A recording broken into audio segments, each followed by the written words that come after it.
Caleb with Brownells here, and in today's quick tip, we're going to be installing the Apex Action Enhancement Kit for the slim frame Glock style handgun.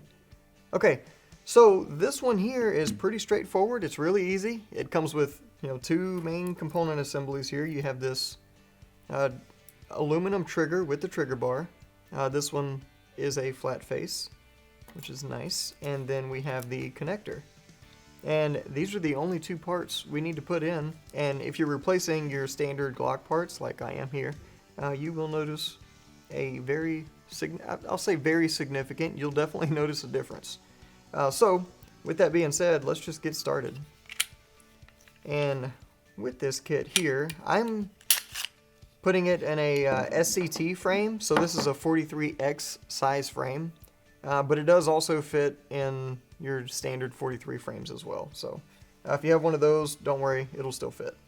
Okay, so we got the slide off of our handgun, of course, and let me back up here because I just broke like every rule ever.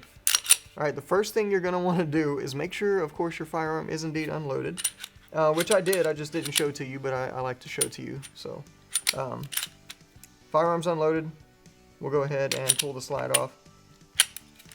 Alright, so let's just start pulling the old parts out, and then we'll get the new parts in. So with all the tools we have here, we really only need one, and we can do everything we need to do. Should be with just this punch here. So I'm also going to use a bench block. You don't need it, it's optional, but it just makes things a little easier so that we're not trying to push pins into the table. Alright, so we're going to go ahead and just knock out this front pin here. And you don't need a hammer. I say knock out, I really mean push out. All we're going to do is apply pressure and then just wiggle. Yeah, all you got to do is wiggle the slide catch a little bit and it'll fall right out. And then for the rear pin here in the back, that's a friction fit. I'm going to use a little bit smaller punch on that one, but we're just going to push it and it's going to come right out. And those are your two pins right there. Alright, so now all we need to do is just kind of lift up on this locking block. I'm going to use this punch to help me with a little bit of leverage here. We'll get that locking block out the way, and then the trigger group housing assembly stuff, we'll pull all that out. And everything we're going to be changing is connected right back here. Alright, and then your slide catch will probably want to fall out too, so just keep that in mind. Alright. Now we'll come over to this trigger group, and all the work we're going to do is right here. Alright, so all I'm going to do to get this trigger and trigger bar off of the housing in the back is I'm just going to kind of pull it out a little bit like so, and then just kind of lift up on it and it'll come out kind of towards me. I'll do that again just so in case you missed it there. And I'm going to try and do it backwards. We'll see how that goes. Alright, so just going to do like that. And I'm not seeing what I'm doing, so hopefully you can. Let me get a look at it here. Okay. But you're just going to lift up and twist out, just like so. Alright. Now we need to get the old connector out because we have a new connector. And to do that, you just come in from the opposite side. You can see a hole with the slot going through it. Just put your punch in there, and that will pop right out. And then the old one, go ahead and just hold on to that. We're going to put it in the bag that this one came out of.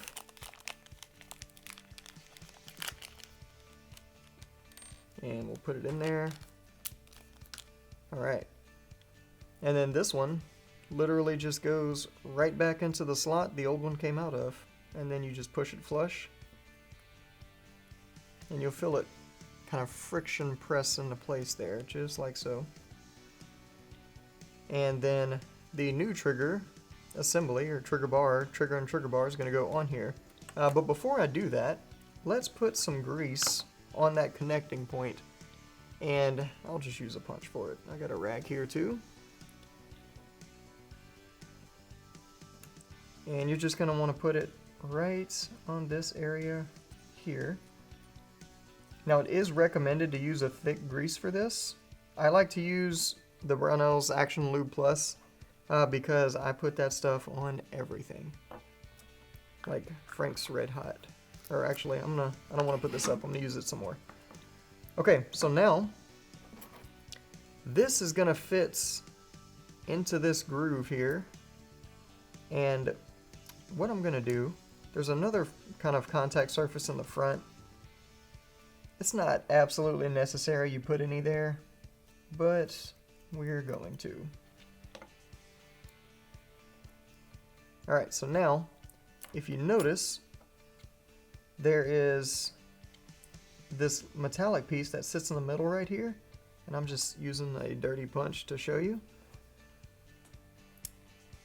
The front of this trigger bar, let me kind of show you here, this piece right here that we just put the grease on is going to slide into that slotted piece right there. Alright, so we're going to come in from the side, just kind of how we came out, right? And then we're going to hook it into the front and just kind of let it spring forward as we get this arm here into this slot here from the top. And you'll be able to kind of feel it going into place. Just kind of push it down and it'll go on just like that. Alright, so now these pieces are together and those are the new components. So now we just put the gun back together like we usually would. And if you've never done that before, good luck. We're ending the video here. No, I'm just kidding. We'll go ahead and go through the reassembly. Alright, so we'll just take these new pieces we assembled here and drop them into the frame. Trigger's going to go through that slot cut for the trigger, and the housing in the back goes right back where it belongs. And push down flush all the way. You'll know if it's seated all the way because you'll be able to see straight through that hole in the back. And we can just go ahead and take that smaller pin we punched out and drop it in there. And use a little bit larger punch just to push it in flush.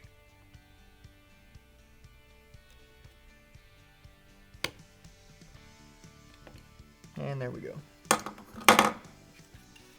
Alright, so now we'll take that slide lever here and we'll drop that right back in next to the trigger because there's a hole cut in it. That trigger pin also goes through this. So we'll push this in,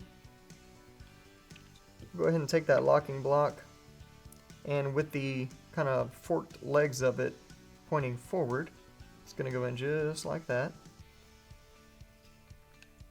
We'll just push that on in, push it again, just push it till it stops, should go right in there. And now, we'll just get that out the way. Now we're going to take that trigger pin and we're going to put it in from the right hand side of the frame. Alright, the reason we don't want to do the left side is because these grooves in the pin that are cut, they interact with this spring, and this spring is what locks it in. So if we go in from this side, we got to defeat two of those, or defeat an extra one I should say, whereas just going in this side and lining everything up. So we'll push it in. And whenever you get about that far there, so 3/4 of the way, or 2/3, you know, however you want to measure that. I know those are two very different things, but we'll call that 2/3. That's closer to 2/3. Alright, and then if you just look in the hole here, just not this one, you know, whenever you're working on your gun, just look down there, and you'll be able to see that the slide catch is lining up, and it often helps to take a punch and use it to help position that. And just like that, it just kind of shot out because I had tension on the back side as I lined it up, and it just pushed the punch right out and everything lined up just fine. So that's one of those things, it's really hard to show you on camera, but whenever you have yours in front of you, you'll know exactly what I'm talking about. Alright, so now that that's installed, we need to put the slide back on, which you just take your slide assembly. And if you're curious, this is one of the Brownells slide assemblies. They come fully assembled just like this. You pull them out the package, throw them on your gun, and you're ready to go. Alright, so we'll just slide this on. Cock it to lock that slide lock lever back into place. And now everything is installed properly. Now, of course, we want to do a function check. Alright, and we'll just, with it cocked, we'll pull that trigger. Alright, that felt nice and crisp. And then I'll cock it, and then I'll pull the trigger again. You know, whenever I cocked it, I of course made sure that trigger came forward and reset. But now, what I'm going to do, I'll do it left-handed so you can kind of see here. I'm going to pull the trigger, hold it, pull back on the slide, come forward, and let off the trigger, and it resets, so that's good. Alright, and then another thing I like to do, especially when installing aftermarket triggers, is to make sure this little bar right here, that's an additional safety mechanism, so the trigger can't be pulled unless you depress that. So I like to grab the sides of the trigger and pull it back and make sure there's no way for it to actuate. That's another little safety check I like to do. And then that's pretty much all there is to it. If this is going to be a carry gun, I definitely recommend going out to the range after you do any kind of upgrades, regardless of what it is, and go shoot your gun before you carry it, right? Make sure everything works right.